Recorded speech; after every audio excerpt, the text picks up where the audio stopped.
Hello everyone, welcome back to the channel. This is Kaga. So today on War Thunder Wednesdays, it is the return of War Thunder Wednesdays. I know, it's so exciting. And today, I thought I'd try something a little different with the replay file. As you'll notice, I've turned off the UI that is present when you play replay files in War Thunder. And I've done this because, I get the feeling that part of the reason we play realistic battles is part of that unknown on the other side of the equation. And with a little bit of experimenting, I've figured that, let's try this out this week. Let's turn off the UI and try to capture some of that element into this game. And so, let me know how this goes, if this is something I should continue doing for next week and the weeks to come. There will be a poll available through one of the cards, I think, if I can get that set up correctly, or there will be a link in the video description box down below. Please go ahead and keep an eye out for either of them. So, you're probably sitting there looking at this going, that's a Lee. Why are you driving a Lee, Kaga? Well, I'll be honest. In terms of the lines that in trees I've really dabbled with in War Thunder, it's pretty much limited to the plains, and it's very heavy in the Japanese tech tree and the British tech tree. Those planes are so fun to fly. So, why now getting into tanks? Well, it's not to say that I'm just getting into tanks. I've been a long-time player of the German tech lines. Gotten up to that tier 4-ish area. Just haven't really gotten around to playing the American line because, time, mainly. And, there's this thing, the Lee. And, when I first grabbed this machine, it really annoyed me to no end. And that was because, well, it's mainly to do with the fact that when I first grabbed this tank, I was sitting there not expecting both of the anti-tank guns on it, being the 37mm in the turret and the 75mm in that side sponson on the right-hand side of the tank, to both be slaved to the same button Q when firing. So about every other shot, I'd have to pick either which gun was going to hit or just have both of them miss, which is incredibly frustrating. This tank was a bit of a wake-up call to, yeah, I really need to customize all of the key bindings as much as possible, because otherwise tanks like this will just frustrate me. But life's been better since we figured out that little quality of life adjustment, though I might want to spend a little more time and figure out the select which machine gun commands, which seem to be possible in the War Thunder advanced control setups. I'll have to figure that out sometime. Though I don't know too many tanks that require that. At least too much, because, reasons. Now, one thing that can be quite, for lack of better description, easily tripped up on when using the Lee in War Thunder is that the graduated fall of shot indicator that you see there is graduated mostly for the 37mm in the turret. The one for the 75mm sponson, well, it doesn't change, and just going, oh yeah, if it's 37mm, if I roughly double that, I kind of get around that 74 area, so you know what, let's double it. No, it doesn't really work that way. It's somewhere like 1.5 times the fall of shot. I'm not 100% certain on it. I haven't spent a lot of time with it, but I've spent enough time to know that it's kind of in that ballpark, and I'll usually hit the mark with it. I swear, having the two calibers of anti-tank gun really does throw me in this vehicle. I am really glad that I managed to get through to the M4A1. That thing is beautiful. It is beautiful, and I think I've got some good replays for you all on that tank. Oh boy, I love that tank. It's just kind of weird because the Sherman has that reputation of being, one, the Tommy Cooker, two, you have kind of that underwhelming presence from World of Tanks if you've ever played that particular game. I suspect most people who are familiar with the content on this channel have played it, and it's a little underwhelming. Oh, hello. Apparently Lees can drift. Didn't know that before actually going down that hill. Yay. Tanks on ice. But at the very least that, and getting back to the subject of the Shermans, it is actually somewhat reassuring that when I actually unlocked it and played around with it a little bit in Tank RB, that it seems like the potential for that giant wall of Shermans starting at Tier 2 in the American tank lines, extending partially into Tier 4. I think the first set of Tier 4s are some flavor of Shermans mounting like 76mm guns. So it's kind of reassuring that they're somewhat capable machines that receive a little bit of love in either the modifications or the general gun department, And this is one of the more frustrating things about the Lee, is that it's a giant box. There are very broad sections of it that if you know what you're doing with your armor-piercing ballistic cap ammo or your armor-piercing high explosive rounds, you'll just wreck this tank.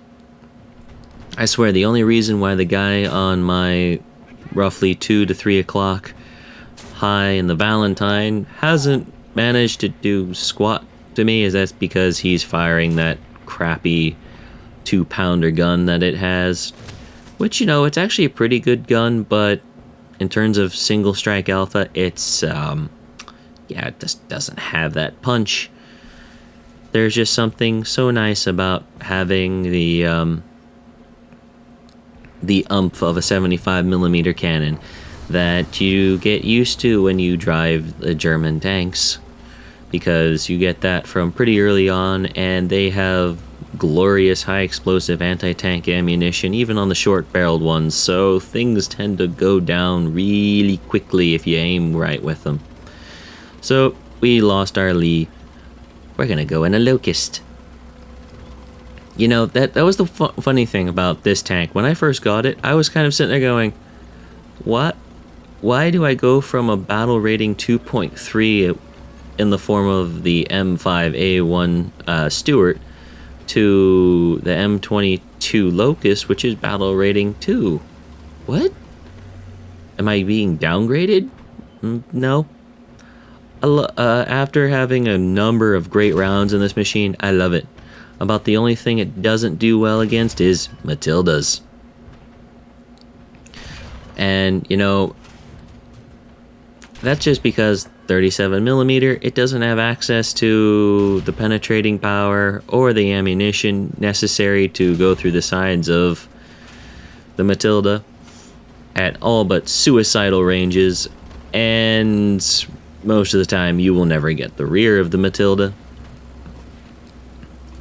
But one of the more frustrating things, and I just remembered it on the Locust, is that despite its great agility, well, there's two things about it. You're about to see the second one coming up here. The tank's tracks are awfully thin for the type of play that this vehicle is suited to. And that means that it just loses traction all over the place. And that means that if you're being a little clumsy with your steering, well, you're skidding.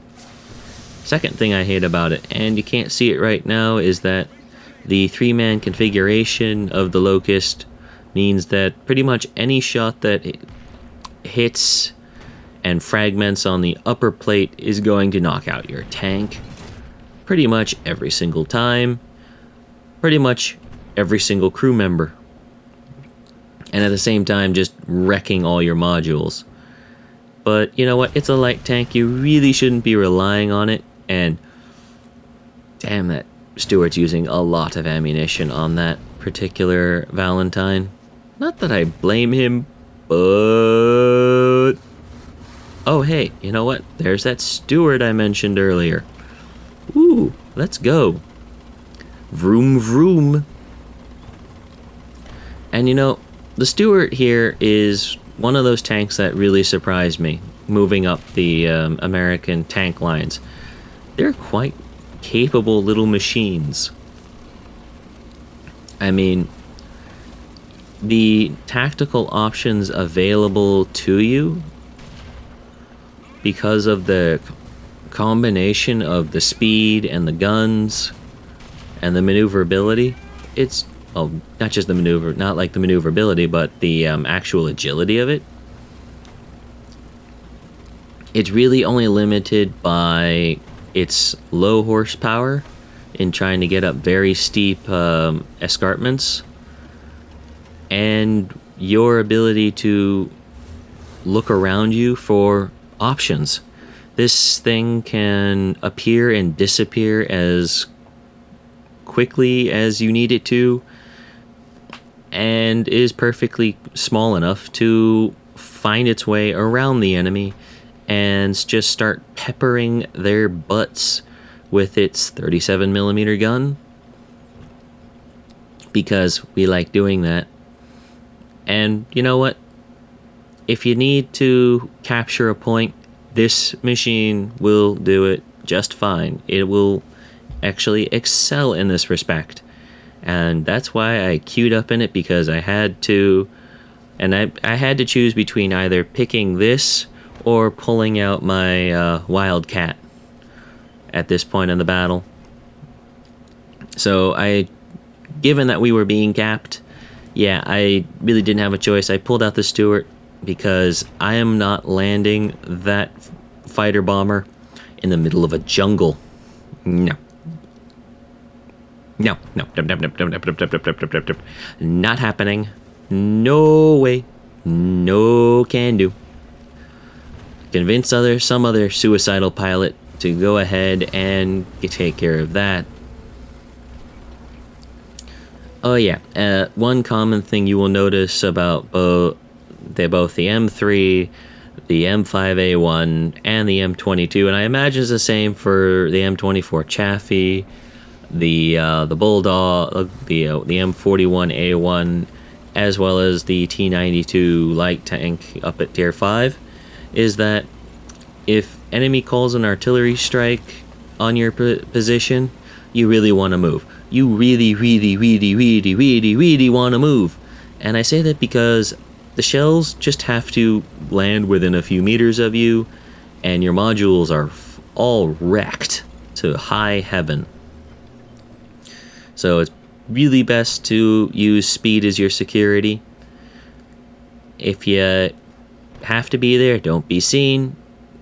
If you're seen, don't be hit. And the way you don't be hit is keep moving, you bob and weave, and you keep ducking in and out of cover to avoid being spotted for too much longer than you have to. And while in Tank RB, when you're spotted, you're not necessarily highlighted to everyone and their brother the same way you are in arcade battles or in the ludicrous spotting mixed systems of World of Tanks. You are highlighted for a short time via chevrons above your position and a small set of crosshairs appearing on the map that indicate your rough location. Granted, a rough location on that mini-map is usually an area around 50 by 50 meters, so it's not super precise. but it's enough that if someone wasn't certain of where you are, they can now be certain of your general area and find you out of the foliage. That's very bad. That is very bad. Especially in something that, 20mm autocannon fire will just butter your entire crew in a heartbeat. Very bad. And whoa, we got that guy on fire real quick. We love fires. They're a very quick way to immobilize enemy vehicles, force them to repair. It's good stuff when you're not the one being lit on fire. But, this is War Thunder. If you can't take a joke, you probably shouldn't be playing it. Because when you do that to somebody, in a few matches it's going to get done to you.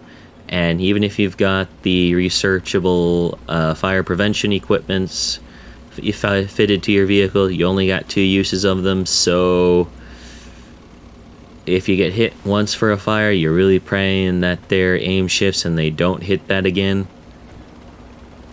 But, and here's the thing, and it's a really big but. Most of the people who are good at playing War Thunder can drill that same spot at least twice. And after the second time, you're burning till you're dead. Very, very sticky way to end, but that's the way it is. Oh yeah, by the way, I am trying to use this small little rise in here and that palm tree to mask my presence from that enemy fighter bomber up above, and at the same time allow my gun to train onto target a little bit easier. So I'm sorry about the awkward camera angles there. It's just part of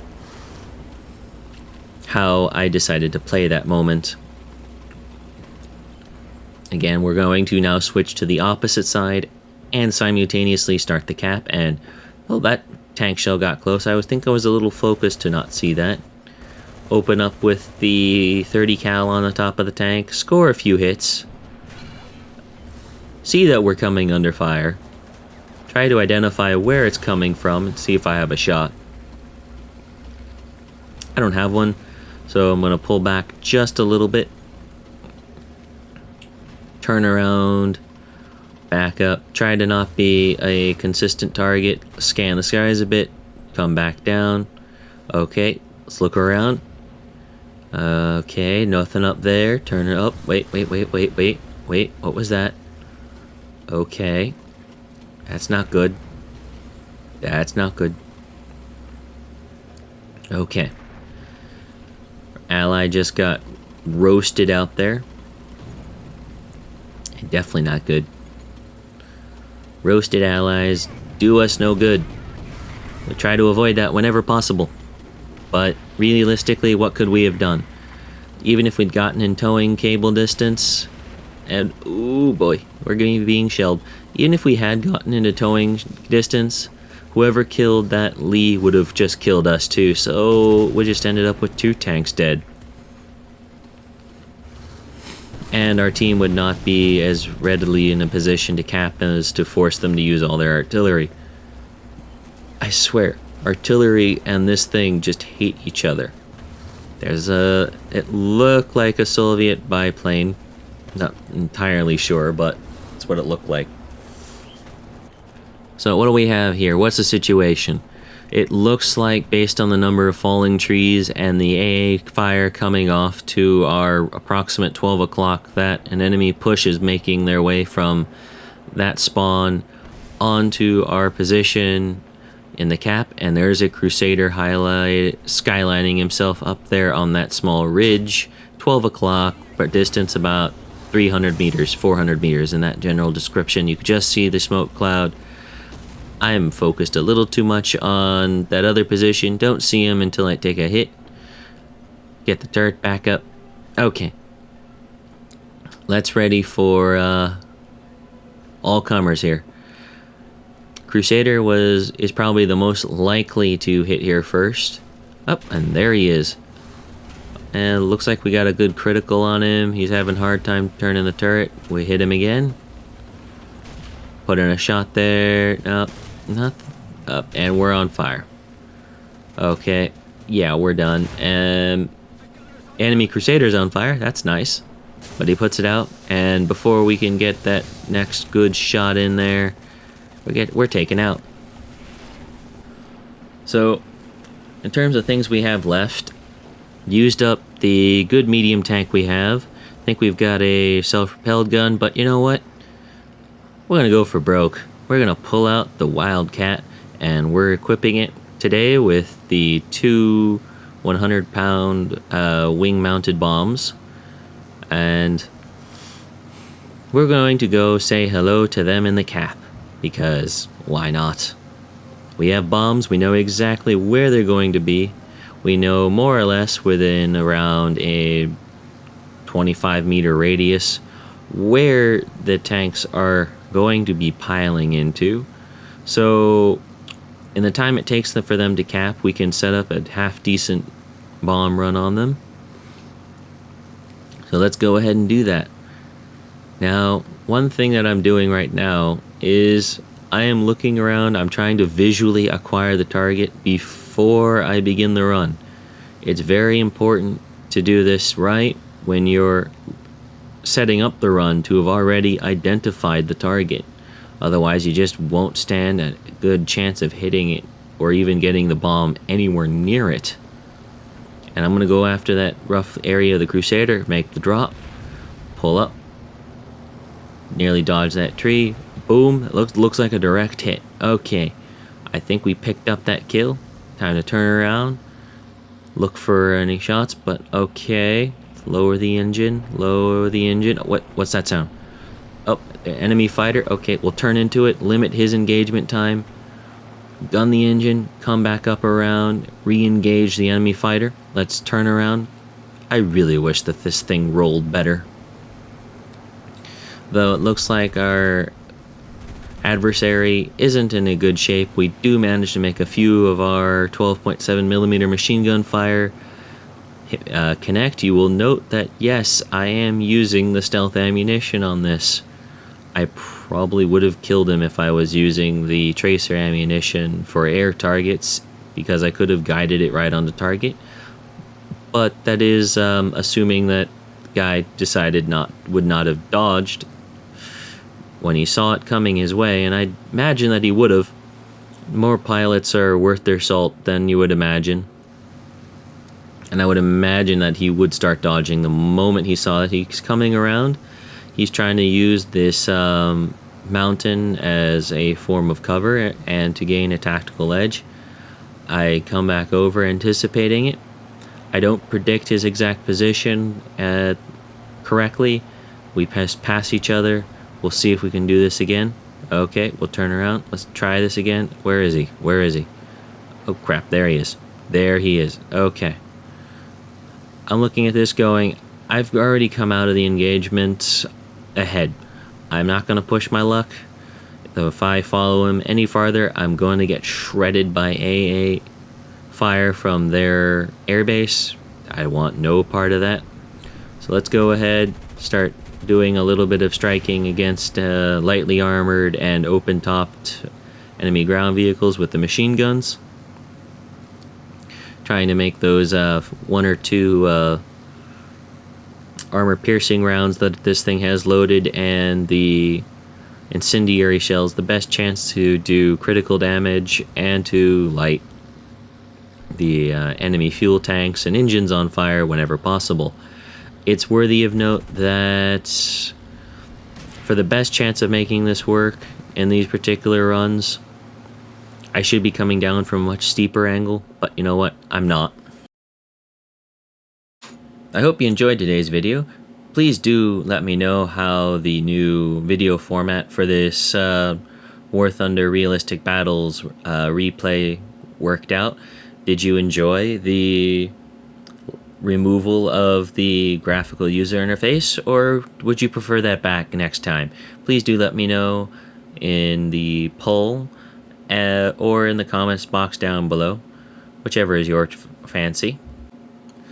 Please stay tuned for some more upcoming World of Warships replays. I am interested in how the Soviet cruisers will pan out that are due in the near future. So please look forward to some potential content on that to come.